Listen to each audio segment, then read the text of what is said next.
Part 2 of my makeup pouch tutorial. You're gonna basically do the same exact thing and do your top stitch once more right here. Now that you have this, you're gonna separate your lining fabric with the outer fabric, and you're gonna keep the inner facing attached to the outer fabric and basically just fold them over on opposite ends. We're going to sew a line right at the top about 1 centimeter down all the way across. And for the lining, we're gonna do the same thing, but we're gonna leave a gap that's about 4 or 5 inches long. That way we can fold it inside out.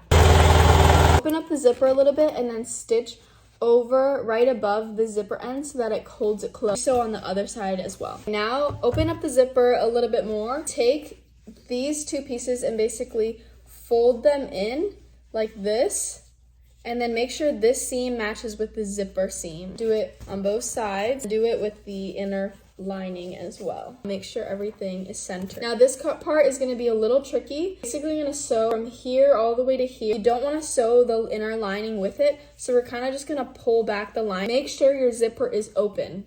So make sure that this seam matches the zipper center, and make sure you're holding back the inner lining. Looks like. And then do that again on the other side. You're gonna do the same exact thing with your lining fabric. So make sure that this seam is aligned up with the zipper to fold in this part. Notice how I sew a line right over the zipper. Now once more on this end. Oh, my needle just broke and it just hit my eye. This is why you want to be very, very careful when you're sewing, especially through thick material. That almost poked my eye out. I replaced the needle. This part you just need to take very slowly. Okay, now you're gonna take your ruler, my fabric pen, and basically just draw little squares that are 1.5 inches by 1.5 inches large around each of the corners. Basically like that. I actually went ahead and decided to do 2 inches by 2 inches. Make sure your square starts from the seam, not the edge, the seam. Now the fun part, you're basically gonna cut out those squares on all 8 sides, okay? You're gonna open up these little holes and you're gonna fold the corners into each other, sort of like this, and make sure they fold flat. Now we're gonna sew these edges together, and you're gonna do that for all 8 sides. Okay, now I've sewn all of the edges, so this is the big reveal. Now you're just gonna basically pull everything inside out from the hole you left in the lining.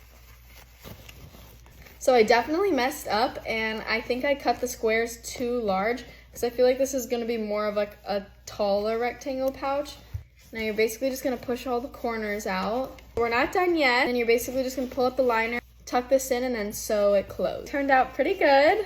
A little bit smaller than the one I made last time. So for 11 by 8 inches of fabric, this one came to be 6 inches by 4.5.